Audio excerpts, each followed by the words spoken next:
ఓం శ్రీ సద్గురు చరణారవిందాభ్యాం నమః. ఓం శ్రీ గణేశ శారదా సద్గురు మంగళమూర్తిభ్యో నమః. ఓం నమో భగవతే వేదవ్యాసాయ నమః. ఓం నమః ప్రణవార్థాయ శుద్ధ జ్ఞానైకమూర్తయే నిర్మలాయ ప్రశాంతాయ దక్షిణామూర్తయే నమః. ఓం ఈశ్వరో గురురాత్మేతి మూర్తిభేద విభాగినే వ్యోమవద్వ్యాప్తదేహాయ దక్షిణామూర్తయే నమః. శ్రీ గురుగీత ద్వితీయోధ్యాయము. వేదాంతంలో భ్రమర కీటక దృష్టాంతము అనేటువంటిది ఎక్కువగా చెప్తూ ఉన్నారు. కీటకము భీతి చెందినది అయి భ్రమరాన్నే ధ్యానిస్తూ ఉంటుంది. ఆ భ్రమరం కూడా ఝుంకారం చేస్తూ ఉంటుంది. అలా చేస్తూ మధ్య మధ్యలో పొడుస్తూ దానిని నిరీక్షిస్తూ ఉంటుంది. ఆ తర్వాత కీటకము తాను చింతించినటువంటి ఆ తుమ్మిదలాగానే అయిపోతూ ఉంటుంది. మరి దాని యొక్క భావనా మహిమను గురించి తెలియజేస్తూ కీటకము ముందు తాను వేరే రూపంగా ఉన్నది కదా, ఇప్పుడు ఆ స్వభావము పోయి భ్రమరమై ఝుంకారమే చేస్తూ ఉన్నది. అలాగే శిష్యుడు కూడా సంసార భయభీతుడై గురూపదేశానుసారంగానే శ్రీ గురు పరబ్రహ్మ స్వరూపాన్నే ధ్యానిస్తూ ఉంటాడు. నిరంతరం కూడా శ్రీ గురువు ఉపదేశిస్తూ ఉన్నటువంటి మహావాక్యార్థాలను శ్రవణం చేస్తూ మననము చేస్తూ నిధిధ్యాసనములను చేస్తూ శ్రీ గురుదేవుడు శిక్షిస్తూ ఉన్నప్పటికీ కూడా వాటిని సహించుకుంటూ చిట్ట చివరకు తన యొక్క స్వరూపమైనటువంటి శ్రీ గురు పరబ్రహ్మ స్వరూపాన్నే పొందుతూ ఉన్నాడు. జీవుడు శివుడవుతూ ఉన్నాడు. అంత మాత్రమే కాకుండా కీటకము భ్రమరమైన తర్వాత అది మరికొన్ని భ్రమరాలను తయారు చేసినట్లుగానే శివత్వమును గురుత్వాన్ని పొందినటువంటి శిష్యుడు అనేక జీవులను శివత్వాన్ని కూడా పొందిస్తూ ఉన్నాడు. ఇదే వేదాంత సారము. అయితే శిష్యుడు విజ్ఞాన అనుభవాన్ని పొందిన తరువాత శ్రీ గురువు దగ్గరనే ఉండవలసినటువంటి అవసరము కానీ నియమం కానీ లేనేలేదు.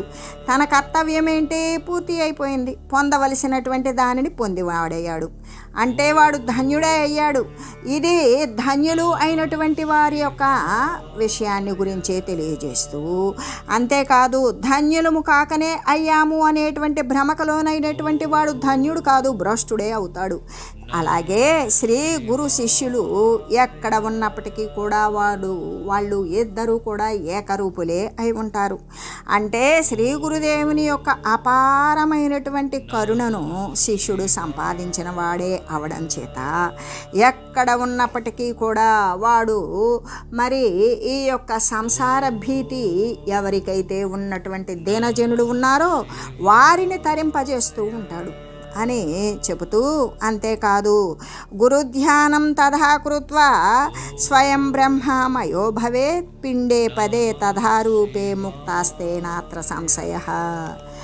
శ్రీ గురు పరబ్రహ్మ ధ్యానాన్ని భ్రమర కీటక న్యాయాలని అనుసరించి చేసిన వారు తాము స్వయంగా బ్రహ్మస్వరూపులే అవుతూ ఉన్నారు.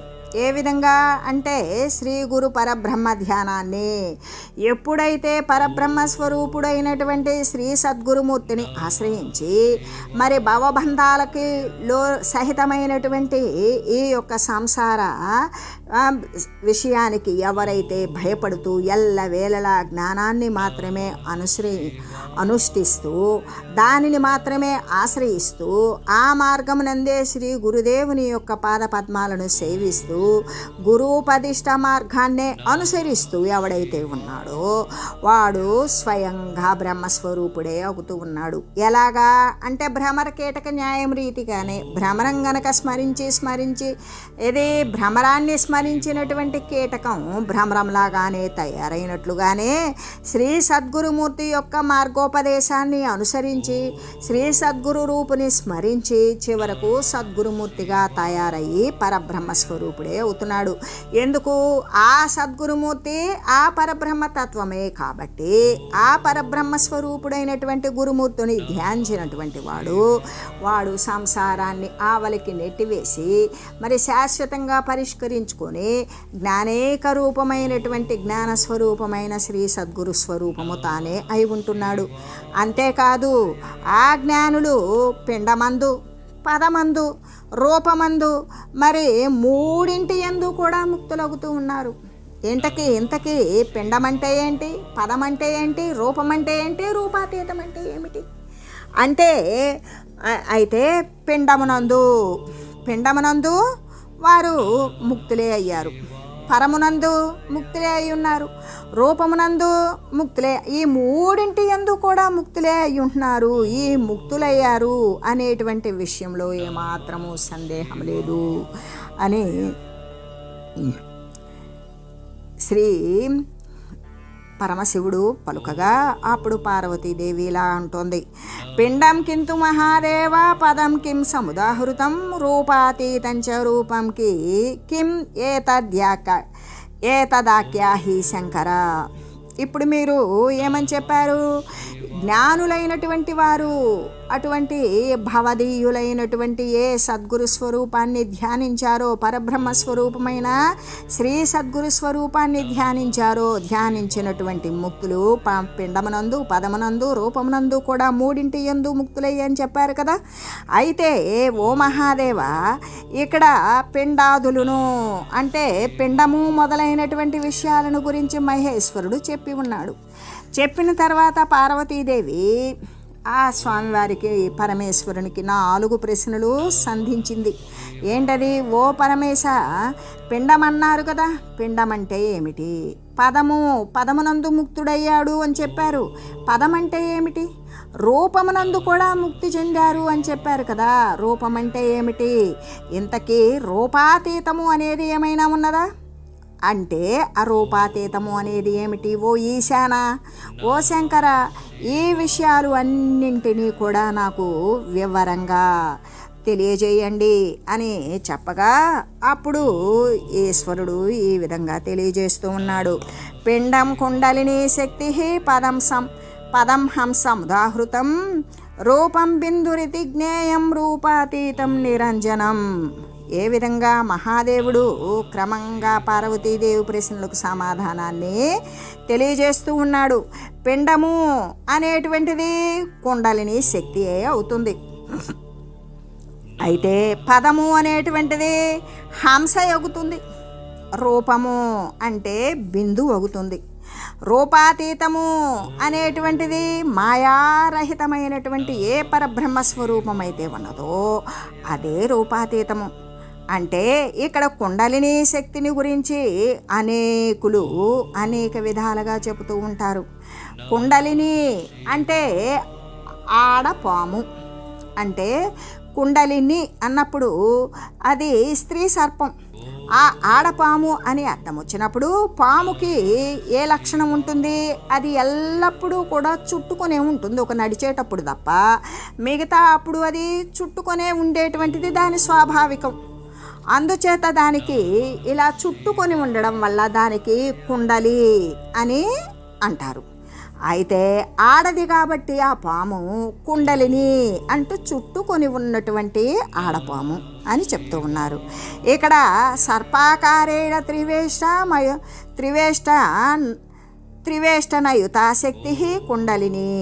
కాబట్టి దీనినే ఏమంటారు? సర్పాకారేణ త్రివేష్టనయుతాశక్తి కుండలిని. కాబట్టి దీనినే ఏమంటారు?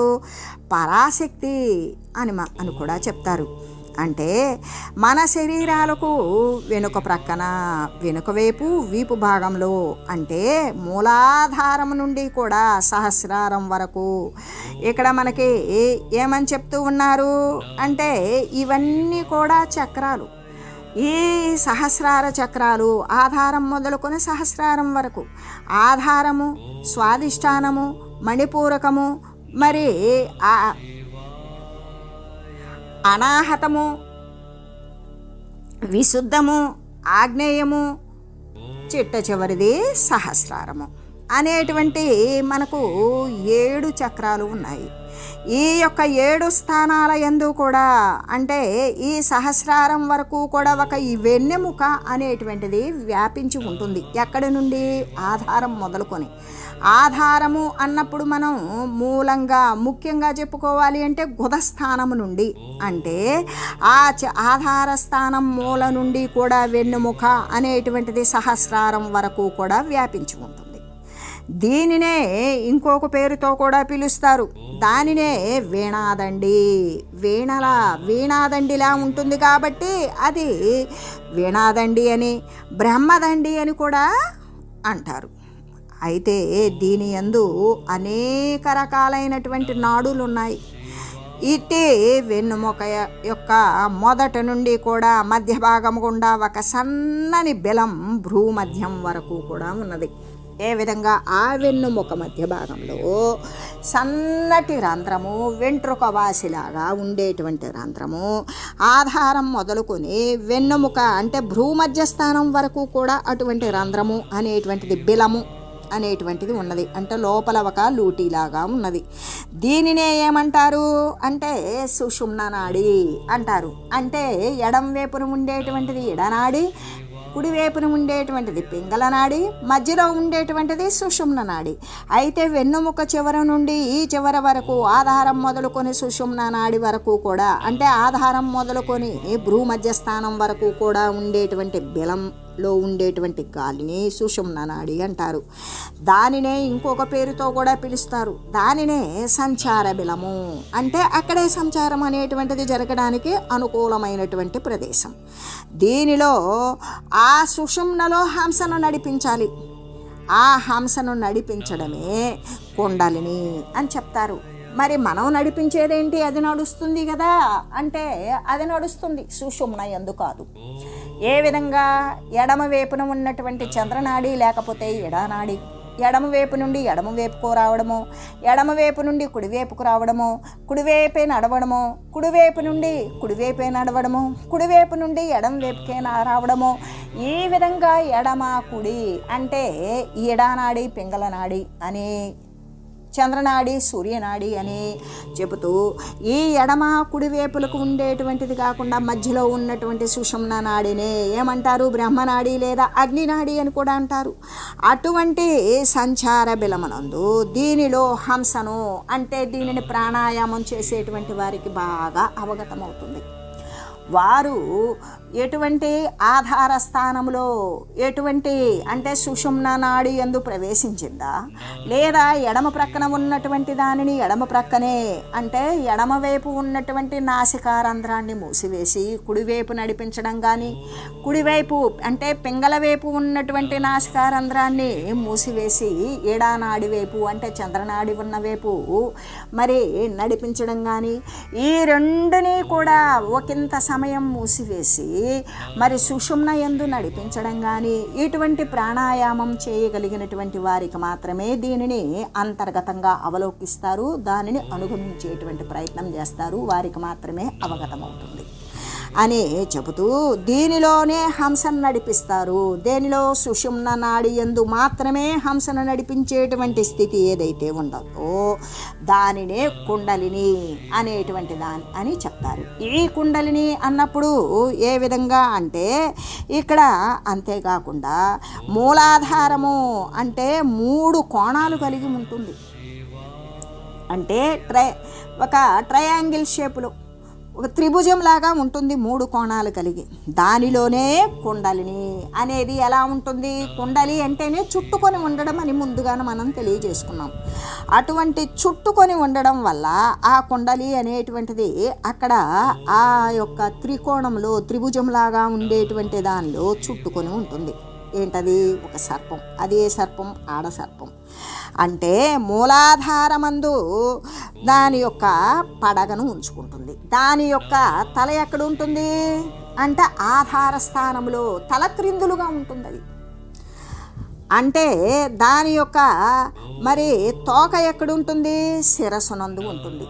మనకి వెన్నెముక ఎంతవరకు వస్తుంది? భ్రూమధ్య స్థానం వరకు వస్తుంది కాబట్టి అది అధోముఖంగా తలబెట్టి ఊర్ధ్వంగా తోకను పెట్టుకొని ఉంటుంది. అలా ఉండడం వల్ల దీనిని ఏమంటారు? అధఃకుండలి అంటారు. ఎవరైతే ప్రాణాయామ అభ్యాసం లేనటువంటి వారు ఉంటారో వారి యొక్క జ్ఞానం అధఃపతనమై ఉంటుంది. అంటే దృశ్య సంబంధమైన దేహ సంబంధమైన వస్తుతతి సత్యము అని భావించేటువంటి వారి జ్ఞానము అజ్ఞాన స్థితిలో ఉండబట్టి వారి యొక్క జ్ఞానానికి అజ్ఞానము అనే ముసుగు వేసుకొని ఉంటారు కాబట్టి ఆ ముసుగు తొలగనంత కాలము కూడా ఈ కుండలిని అనేటువంటిది ఆధార స్థానంలో తల ఉంచుకొని మరి శిరస్థానంలో అంటే భ్రూమధ్య స్థానానికి ఊర్ధ్వంగా దాని యొక్క పుత్యం అంటే తోకని ఉంచుతుంది. అంటే దీనిని ఏమంటారు? అధకుండలి. అంటే అజ్ఞానంతో నిండిబడి ఉన్నాడు. ఈ అసత్యమైన వస్తువులు, అస్థిరమైన వస్తువులు ఏవైతే ఉన్నవో వాటిని సత్యమని భావిస్తూ ఉన్నాడు. అందుకే వాడు అజ్ఞానయుతుడై ఉన్నాడు కాబట్టి వాని యొక్క కుండలి కూడా అధపతనం అంటే అధకుండలే అయి ఉన్నది. అందుకే దానిని అధకుండలి అన్నారు. అందుచేత వీణాదండి యొక్క నిర్మాణము ఏ విధంగా ఉన్నది? సర్పాకారంలోనే ఉన్నది. ఆ వీణాదండి అంటే ఆ వెన్నుముక ఎలా ఉంటుంది? సర్పం ఆకారం ఏ విధంగా ఉంటుందో అలాగే ఉంటుంది. కాబట్టి దీనిని బట్టే కుండలిని శక్తిని వర్ణిస్తూ ఉన్నారు. అంటే అది ఊర్ధ్వంగా మరలాలి అన్నప్పుడు ఎడను పింగళగా, పింగళను ఎడగా చేసి ఈ రెంటిను ఏకం చేసి సుషుమ్న యందు నడిపించినప్పుడు మాత్రమే వాడు మరి అధకుండలి నుండి ఊర్ధ్వ కుండలి అంటే వాని యొక్క అప్పుడు ఆ కుండలిని శిరస్సు ఊర్ధ్వంగా ఉండి తోక అనేటువంటిది ఆధారంలోకి వస్తుంది. అదే ఊర్ధ్వ కుండలి అనేటువంటి కుండలిని శక్తిని గురించి వర్ణిస్తూ ఉన్నారు. అయితే కాబట్టి మూలాధారంలో ఉండేటువంటి అధకుండలి అని శిరస్సును మరి అంటే దాని యొక్క పాము యొక్క తల ఊర్ధ్వంగా భ్రూమధ్యస్థానానికి పెట్టినటువంటి తోక క్రిందికి పోయి ఆధారంలో ఉన్నటువంటి తల ఎప్పుడైతే భ్రూమధ్యస్థానంలోకి వస్తుందో దానిని ఊర్ధ్వకుండలి అని కదా చెప్తూ ఉన్నారు. అధకుండలి అంటే ఆడపాము యొక్క మూలాధారముందు శిరాన్ని తలకాయ పెట్టుకుని మరి దాని యొక్క తోకను భ్రూమధ్యస్థానమునందే ఉంచుతూ ఉన్నది. అదే అజ్ఞాని యొక్క స్థితి అని చెబుతూ, అయితే ఇది ఏ విధంగా? ఇదే పరాశక్తి. అంటే మనకి ఉన్నటువంటి శక్తి ఏ విధంగా పరాశక్తి ఇతరమైపోతుంది. ఆ పరాశక్తి యొక్క స్థితి జ్ఞానం యొక్క ఊర్ధ్వము చేత మనం ఏ విధంగా సత్యమైన వస్తువుని నిత్యానిత్య వస్తు వివేకను గ్రహించేటువంటి వివేక అనేటువంటిది ఎక్కడ లభిస్తుంది అంటే ఊర్ధ్వగామి అయినటువంటి కుండలిని యొక్క సంచారం వలన మాత్రమే సత్యాన్ని గ్రహించేటువంటి తెలివి వికసిస్తుంది. అందుకే ఇది పరాశక్తి. అంటే మన శక్తి అంతా ఇతర దానికి లోబడిపోయింది. ప్రకృతి ఇదంతా కూడా దృశ్య సంబంధమైన స్థితి. అందుకు కాబట్టి దీనిని ఏమన్నారు అంటే అజ్ఞాన దశ. ఈ అజ్ఞాన దశ అనేటువంటిది కాబట్టి మరి అజ్ఞానులకు కుండలిని ప్రబోధము లేక కుండలిని శక్తి జ్ఞాన విషయంలో నిద్రిస్తూ ఉంటుంది. ఆ పరాశక్తి విజృంభించేటువంటి శక్తి కేవలము పాంచభౌతికమైనటువంటి విషయాల పట్ల మాత్రమే అది ప్రస్ఫుటంగా సత్యముగా కనిపించేటువంటి స్థితి ఏదైతే ఉన్నదో అదే అజ్ఞాన స్థితి. ఆ అజ్ఞాన స్థితి అనేటువంటిది అజ్ఞానులకు కుండలి ప్రబోధము లేక అంటే లోపల ఒక కుండలిని ఉంది. దానిని మనం జపించకపోయినా మనం నడిపించకపోతే అది భూస్థితికి దిగజారిపోయి దాని యొక్క తల అనేది ఆధార స్థానంలో చివరికి అంటే భూపతనమైపోతుంది. మన తెలివి అనేది భూపతనమైనప్పుడు మన దృష్టి అంతా దృశ్య సంబంధిత విషయాలతోటే చిక్కుబడి ఉంటుంది. ఆ చిక్కుబడి ఉన్నప్పుడు నిత్యమేదో అనిత్యమేదో సత్యమేదో అసత్యమేదో జ్ఞానైక విషయాలు అనేటువంటివి ఎప్పటికీ కూడా బోధితము కానే కావు అనే చెబుతూ, అందుకే అజ్ఞానులకి కుండలి ప్రబోధము కుండలిని గురించినటువంటి జ్ఞానము ఏ విధంగా ఉంటుంది? కుండలిని శక్తి జ్ఞాన విషయంలో అంటే ఆ కుండలిని శక్తి జ్ఞానైక విషయాలలో అది ఎప్పుడు కూడా తామసికంగా అజ్ఞాన మార్గంలో తామసికంగా చీకటిగా ఎప్పుడు అది నిద్రిస్తూనే ఉంటుంది. అంటే అధపతనమై ఉన్నది అని చెబుతూ, ఇది ప్రకృతి ద్వారము. అదో ద్వారం ఎప్పుడు కూడా ప్రకృతి సంబంధమైనటువంటి ద్వారము. ఆ ద్వారం ద్వారా పయనించినటువంటి వాడు దృశ్య సంబంధమైన వస్తు సముదాయమే సత్యమని భావించి సర్వవ్యాపకమైనటువంటి సర్వాత్మ వస్తువు పరమాత్మ తత్వము అనేది వాడు ఎప్పటికీ తెలియబడకుండా ఉంటాడు. అంటే జ్ఞానము మీద మరి తెలియబడకపోతే వాడు పరబ్రహ్మ వస్తువు కాదా? పరబ్రహ్మ వస్తువే, కానీ దాని యందు అజ్ఞానము అనే ఆవరణ ముసుగు వేయబడింది. ఆ ముసుగు తీసేటంత వరకు కూడా వాడు అజ్ఞాన స్థితి యందు అలా ఏది సత్య వస్తువు పట్ల అనాసక్తుడై ఆసక్తి లేనటువంటి వాడే దృశ్య సంబంధమైన విషయాదులు యందు నెలకొని శరీరాల యొక్క రాకపోకలు అనేక రకాలైన ఉపాధులతో కూడుకొని ఈ యొక్క చావు పుట్టుకలకు లోనై ఉండేటువంటి స్థితినే అనుగమిస్తూ ఉంటాడు అని చెబుతూ, అంతేకాదు మరి ఇటువంటి ప్రకృతి ద్వారం ద్వారా ఏమవుతుంది, వానికి మోక్షద్వారము అనేటువంటిది మూయబడిపోతుంది. అంటే మోహం క్షయతి ఇది మోక్ష. మోహం అనేటువంటిది క్షయించిపోయేటువంటి స్థితి కేవలం వివేకం ద్వారా మాత్రమే అది మరి తెలుస్తుంది. అటువంటి వివేకం వస్తుందా? రాదు. ప్రకృతి సిద్ధమైనటువంటి విషయంలో పడినటువంటి వాడు, ప్రకృతి ద్వారమునందు గమించేటువంటి వాడు మోక్షద్వారంలో ఏ విధంగా వెళ్తాడు? అసలు మోక్షము అనేటువంటిది ఒకటి ఉన్నది అనే విషయం తెలుసా? తెలియదు. అందుకే ఆ ద్వారం ఎప్పటికీ కూడా ముయ్యబడే ఉంటుంది. ఇట్టి వారికి మోక్షం లభిస్తుందా? ఎప్పటికీ లభించదు. ఎందుకు? మోక్షం లభించాలి అంటే మోక్షానికి తగినటువంటి సంరంభం అంతా కూర్చుకోవాలి, జ్ఞాన సంపద అనేటువంటిది సమకూర్చుకోవాలి. అసలు మోక్షం అనేటువంటిది ఒకటి ఉన్నది అని తెలియనప్పుడు వాడు మోక్షాన్ని ఎలా పొందుతాడు? మోక్షం లభించదు కదా. అలాగే కుండలిని ప్రబోధం కలిగినప్పుడు జ్ఞానావస్థయందు మూలాధారమందు పుచ్చమును భ్రూమధ్యమున శిరము కలిగినటువంటి ఒక సర్పాంగన ఒక ఆడపాము ఉంటుంది. ఏ విధంగా? అధోముఖంగా తలబెట్టుకొని ఊర్ధ్వంగా తోకబెట్టుకొని ఒక సర్పాంగన ఒక ఆడపాము ఉంటూ ఉన్నది. దీనిని ఏమంటారు? చిత్స్వరూపిణి అని చెప్తారు. ఈ చిత్స్వరూపిణి అఖండమైనటువంటి జ్ఞానావస్థ. దీనినే ఊర్ధ్వకుండలి అని కూడా చెప్తారు. ఏ విధంగా? భ్రూమధ్యమనందు శిరము పెట్టుకున్నటువంటిది అది చిత్స్వరూపిణి స్వరూపము, అఖండమైన జ్ఞానావస్థ. ఏది? అధోముఖంగా తన పుచ్చాన్ని తన తోకని పెట్టుకొని ఊర్ధ్వంగా ఎప్పుడైతే తలని పెట్టుకున్నదో దాని యొక్క జ్ఞానం అనేటువంటిది వికసించింది అని తెలియజేస్తూ, ఓం మంగళం శ్రీ గురుదేవాయ మహనీయ గుణాత్మనే సర్వలోక శరణ్యాయ సాధురూపాయ మంగళం. ఓం లోక సమస్త సుఖినో భవంతు. ఓం శ్రీ సద్గురు పరబ్రహ్మార్పణమస్తు. ఓం తత్సత్.